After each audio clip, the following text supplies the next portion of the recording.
mbir yi tege fi mu war a tege alors Arona.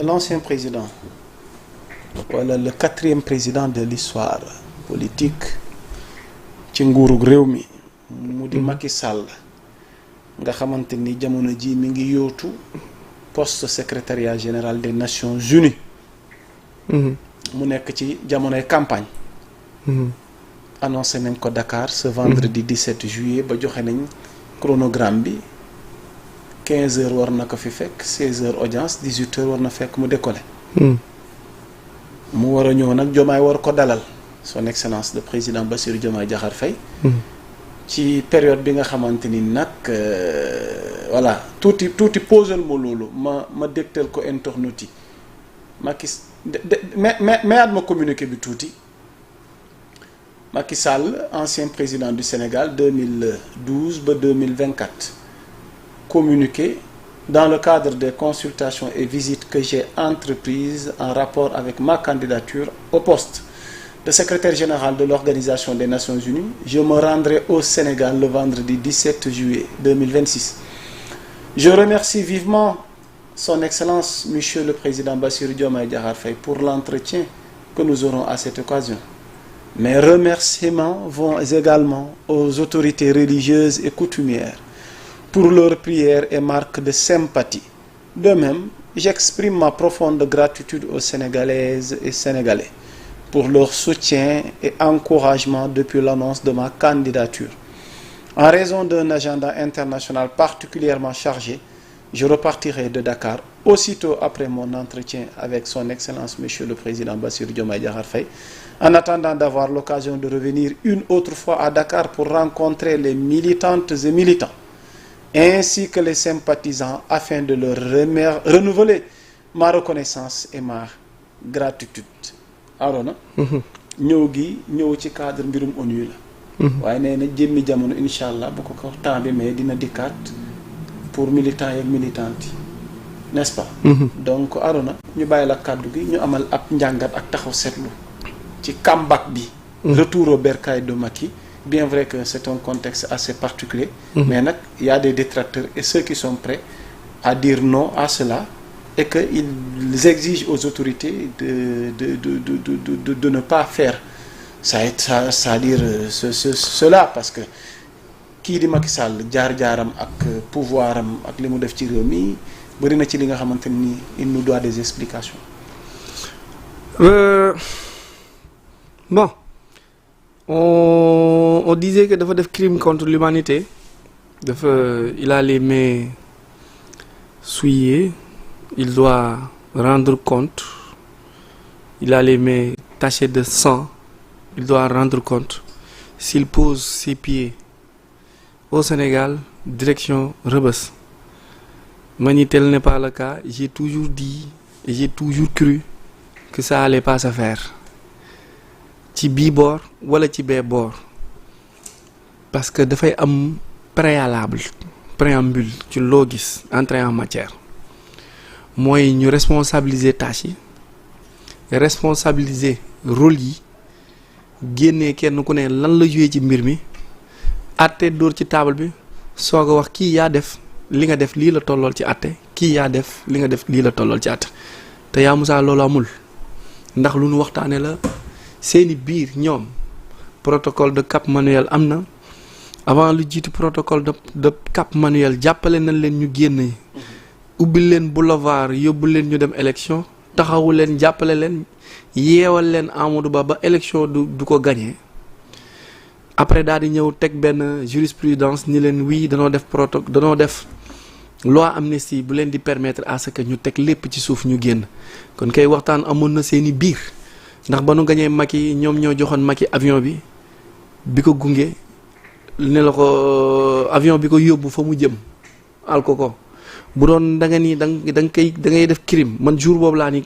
àtte du am ci moment boobu laa ni àtte du am parce que àtte bu doon am waa ji ci instant boobu noonu ci moment boobu la ñuy léema lijjantee ay mbiram mais déedéet da nga leen ñëw dalal leen waxtaan ak ñoom ñu waxtaan ak yow nga jox ko caabi mën naa ni caabi avion mu yéeg dem ba fi muy yegg avion bi ñëwaat ñeen ni yéen da ngeen réeroo wala ñun ngeen di nax léegi nag jamono day dox nit ñi dinañ ràññee xam ni xàmmee bu baax xam ni waxtaan ak jubale amoon na seen i biir te ñëwam bii nii dina confirmer ni réeroo amul seen biir. pause foofu fii nga ko waxee woon maa ngi yow suñu jotaay waxtaan lan nga waxoon. ne woon le 25 septembre 2025. maa ngi yow fii. man ak yow la woon yaa ngi soloon costume bu bleu bu rafet ma soloon ay noir fumé. loo ma waxoon. ma ñi la woon dina ñëw balaa 2026 a jeex te dina fi teg tànkam. foo ko tegoon. te boobaa kenn du ko teree dugg te kenn du ko àtte. foo ko tegoon. dama xam ni dañu doon nax loo amnistie bii nii du mujj fenn boo yi dee perte nan du mujj fenn Macky mooy ñëwaat sax te dina ñëwaat bii benn la rek bii bu ONU bi la. bii mook Jomaay la. mais dina ñëwaat ñëw bu nga xamante ni. nga ni ma dina sampi baas def xawaare gu rëy. nga ni ma ci digg réew mi fii. Jomaay protéger ko jox koy élément ñu sécuriser ko Macky wàcc dugg ci kër yi dem ci nit ñi dem Touba Tivaouane gisanteeg sëriñ seeg ñaankat yeeg coutume aada administrateur ñëpp dem fële APR permanence waxtaan ak ñoom nit ñi gis ko mu saafoonteeg nit ñi. waaw Fallou Niang de nee na waxoon nga ko Fallou Niang ñu ngi lay nuyu ci commentaire yi Fallou Niang nee na Arona waxoon nga ko. dina ñëwaat bu bokkul ak bii dina ñëwaat. kon maanaam ñii ca kaw réeroowuñu. déedéet. waaye ñi ci suuf. ñoo réeroo la ñuy sëlam. moo tax ñuy saagante rek parce que kii la jiite du la nangoo parfois wax dëgg ji du la wax lépp moom li nekk ci xelam xamoo ko li muy dund dëgg waxula ko. donc boo ko àttee naafiq nga parce que mënoo dem dans les extrémités nit warul dem dans les extrémités nga ni par force moo gën wala nga ni par force moo baax déedéet parce que moom li nekk ci moom ak intention yi mu nar waxula ko waxoon naa ko dinaa ko waxaat bu doon dëgg la loi amnistie la Ousmane Sonko waroon njëkk yëkkati bu duggee assemblée nationale mooy première loi bi muy teg ci table bi bu laajee ñu dem balaa ñu dem CPI ñu génnee règlement de compte yi ñu teg ko ñu teg Sonko teg Jomaay teg Macky Sall Jomaay moom doo ko mën a àttee gum nii da ngay bàyyi ba mu wàcc nga soog a lijjanti ay mbiram mais Ousmane Sonko ak Macky Sall ñoom ñu leeral nu yaa ma saaga ma dóor nga fayu ñu xeex ñi dee kan mooy fautif bi ak kan la ñuy situé ci ñi dee ñi 80 et quelques morts Macky ngi nii di lijjanti poste ONU secrétaire général di wër avion yi di dem fu ne ci àdduna bi tiitalu ko sax lijjantiwu ko mi ngi dem ak a ñëw di dem fu ko neex. day waaj a ñëw Sénégal Sonko ngi nii di dem di lijjanti boppam di aller retour di dem di ñëw di jël ay ministres yi ñu waxoon bu leen dugg ci gouvernement bi mu récupéré waat leen dugal leen assemblée nationale pendant ce temps papa yi booy yeeg yaayi booy Ousmane Sonko ni da doon dajale 100 millions pour xool naka lay orienté xale yi 100 millions. si ko doon am 1 milliard 700 millions 5 millions par jour nga ne da nga doon xaar foo dajalee 100 millions pour non mais nit ñi comment ils réfléchissent quoi dans ce pays on nous interdit de réfléchir quoi et vous voulez que les gens ne réfléchissent pas on n'ouvre pas les yeux wala boog vous voulez que on fait comme tout le monde on porte des œillères on réfléchit pas on dit oui noonu def noonu la non c'est pas comme ça ils se sont vus ñoom ñett ñu waxtaan Jomaay nag lan waxante woon mi ngi ci moo tax ñu koy traité de workat parce que dafa am lu nga xamante ni waxu biir la woon mu nekk di ko doxal nekkul waxu biti xam nga li moom Jomaay ak Ousmane Sonko dafa am lu wax ci biti loolu la Ousmane di wax ci kaw mais ñoom li ñu wax ci biir Ousmane waxu ko ci kaw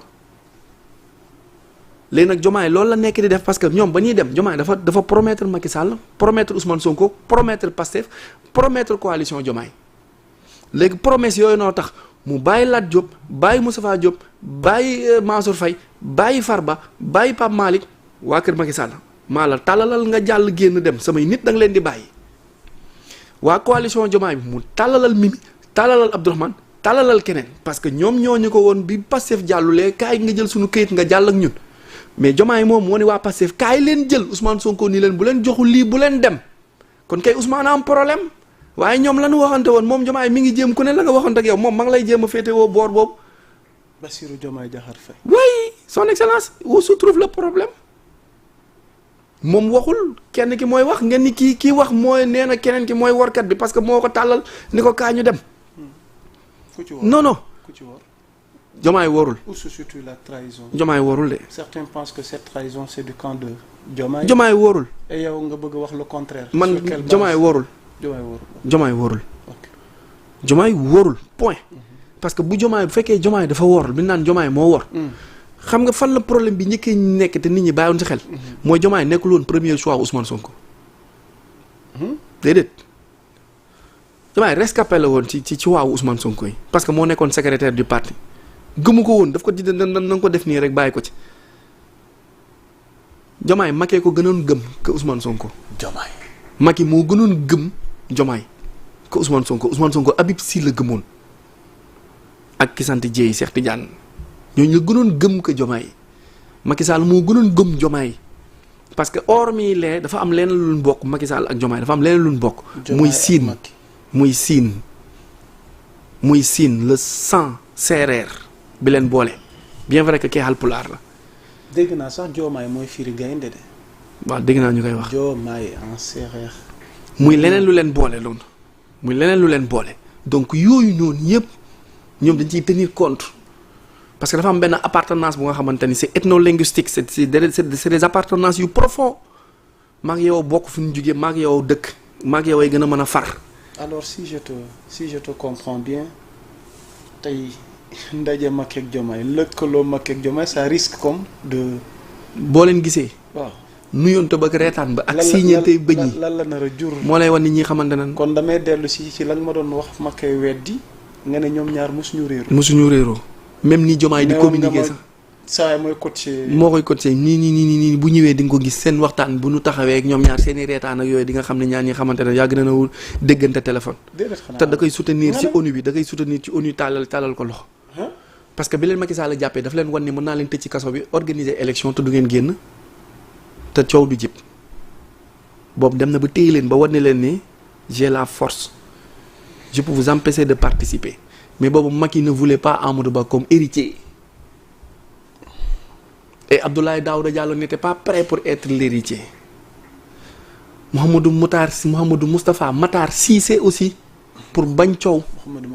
Mouhamadou Makhtar Cissé pour bañ coow moom tamit mu teel a génn mais mooy nekk le tout premier dauphin.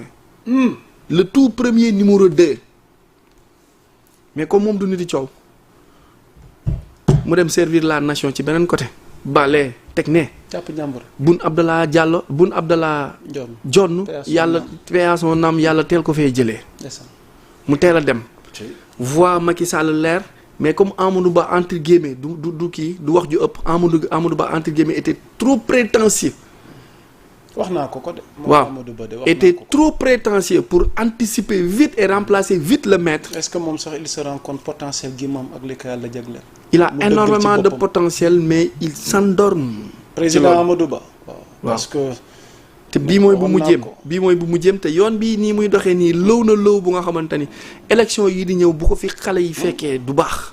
parce que su ma nee bu ko fi xale yi fekkee mooy sénégalais yi dinañ dox dem ci ay élections yi nga xamante ni politiciens dootuñu gañeeti ci réew mi. dinañ yegg fu nga xamante ni politicien dootul gañeeti réew mi. maanaam bientôt on va assister dans ce pays cette fin de règne wala. l'ère maanaam des politiciens dafa nar a. day jeex. ça sera révolu quoi. day jeex. alors donc qu'est-ce qu'il faut retenir vite fait am na yeneen point yu ñu dese waxtu waa ngi dem Arona ci kaw Macky Sall ginnaaw ñëwam enjeu yi ak contexte bi alors ñu tëj chapitre Macky bi loo ciy daanalee vite fait. da koy teg loxo keneen ki teg loxo morom bi. mu ni ko téel ma fii ma téel la fee am naa validation ak accord ak soutien ak. respect de mon pays. président Diomaye jàppale ko après mu expliquer ko yenn concepts yi. expliquer ko yenn contextes yi. ñu jàll ci leneen Ousmane sera le grand perdant. mais de l'autre côté vite fait pour terminer avec l'arrivée de Macky Sall au Sénégal y en a qui disent non gis nañu certains membres du mouvement Y en a marre ku mel ni Aliou Sané d'autres yi nga xamante ni tamit jàpp nañ ne vraiment c'est comme insulter la mémoire des victimes wala mémoire xew-xew yi fi xewoon ñu ne Macky Sall